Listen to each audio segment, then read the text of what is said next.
Nous sommes là devant une plaque commémorative et cette plaque présente une citation très célèbre d'Aimé Césaire où il disait qu'il fallait se rappeler que le séculaire combat pour la liberté, l'égalité et la fraternité n'est pas gagné d'avance et que c'est chaque jour qu'il vaut la peine d'être livré. Alors cette citation, elle est importante, pourquoi? Parce que Aimé Césaire l'avait prononcée à l'Assemblée nationale en 1981. À l'époque, c'était le président François Mitterrand. Et en tant que député, il se battait déjà pour pouvoir instaurer une journée commémorative en France. Donc 1981, discours d'Aimé Césaire, il faudra attendre en 2001 pour avoir une première loi, donc la loi Taubira, qui va reconnaître l'esclavage en tant que crime contre l'humanité. Donc 1981-2001, vous imaginez, près de 20 ans qui se sont écoulés avant d'arriver à la première loi qui reconnaît l'esclavage comme un crime contre l'humanité.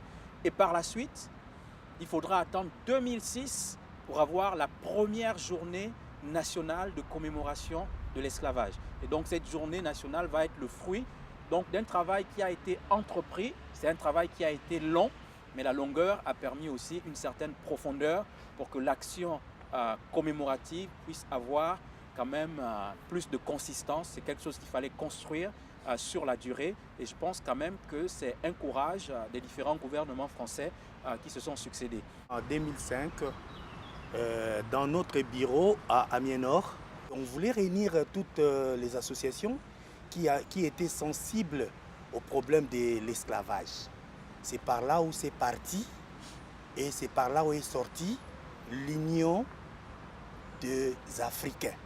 Moi, étant martiniquais, j'ai eu le plaisir de rencontrer mes frères africains qui sont à Amiens parce qu'on a toujours dit notre meilleure patrie c'est Paris, mais notre meilleure patrie pour moi c'est l'Afrique. Même nous aux Antilles, à l'école, on ne nous apprenait pas notre histoire. Une histoire vraiment de l'esclavage, on ne le connaît pas. C'est petit à petit, on essaye de connaître notre histoire, tel que j'ai rencontré Aimé Césaire à plusieurs reprises, qui m'a jeté quelques mots. Mes grands-mères, les ancêtres nous jetaient quelques mots, mais ce n'était pas vraiment l'histoire de l'esclavage. Je connais l'histoire de Vercingétorix, je connais l'histoire de Jeanne d'Arc, j'ai pris des cours pour eux, pour tout ce monde. Il faut bien apprendre. Ouais, mais je n'ai pas pris de cours pour mon propre histoire. Voilà, et là, si on rencontre mes amis africains, on discute et puis on va vers l'avant.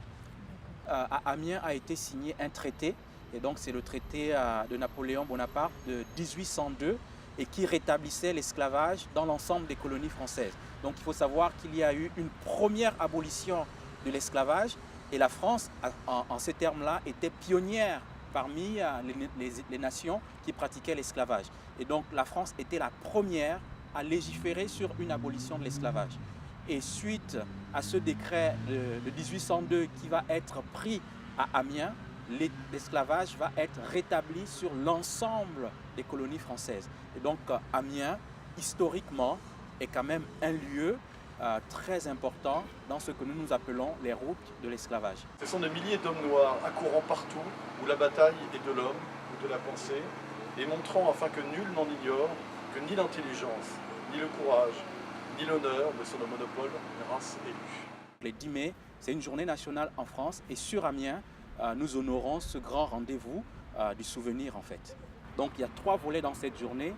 C'est une commémoration à la fois des traites, à la fois de l'esclavage, mais également des luttes abolitionnistes qui ont été menées à la fois par des associations philanthropes, mais également par les esclaves eux-mêmes, qu'on reconnaît comme étant les premiers acteurs qui se sont défendus pour accéder à leur liberté. Pour le 10 mai, donc moi et mes amis nous sommes inclus pour aller vers le chemin de la liberté, parce que notre liberté, on dit liberté, égalité, fraternité, mais il n'est pas encore bien acquis pour nous. Donc j'étais voir à l'école, le collège de Touville, j'étais voir les élèves qui sont inspirés de mes poèmes, parce que je suis poète. Et cette année, ils ont réussi à réaliser une plaque, une fresque, pour pouvoir présenter ici, et ils vont réciter quelques poèmes de moi. Et aussi bien moi aussi, et avec Josué, on va réciter quelques poèmes ici aussi. Au-delà de l'aspect du souvenir, il y a aussi cet aspect où on se retrouve également pour communier, célébrer la fraternité.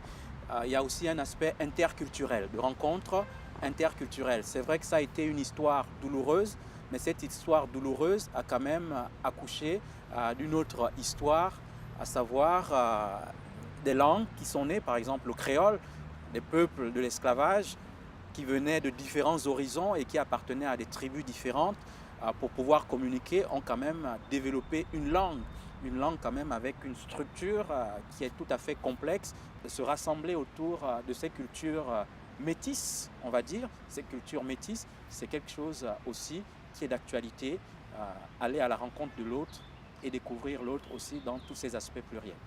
Nous militons depuis la première commémoration en 2006 pour avoir un monument ici à Amiens. Aujourd'hui, nous sommes encore en discussion à la fois avec l'État à travers le ministère de la Culture, donc la DRAC, la Direction régionale des actions culturelles, avec la mairie d'Amiens. C'est toute une dynamique qui est positive, qui fait qu'on croit fermement qu'on aboutira finalement à l'élévation de ce monument. Je remarque que l'esclavage, bien qu'il soit aboli, mais il y a d'autres formes d'esclavage, ce qu'on appelle les esclavages modernes, qui continuent à se développer. Alors on essaiera d'attirer l'attention des institutions, de chacun d'entre nous, de rester vigilants pour lutter contre toute forme d'esclavage moderne actuel. Je peux seulement ajouter aux proviseurs, aux autorités, qu'ils apprennent aux élèves que sous-estimer l'autre, chosifier l'autre, ce n'est pas bien. Il faut qu'on arrive à métisser, à mélanger les élèves sans pour autant essayer de les regarder par la couleur de leur peau. L'esclavage a été aboli. Il reste un autre problème, c'est la discrimination. Est-ce qu'on arrivera un jour à abolir? L'espoir fait vivre. Au revoir. Et toi, postérité, souviens-toi de nos malheurs et nous mourrons satisfaits.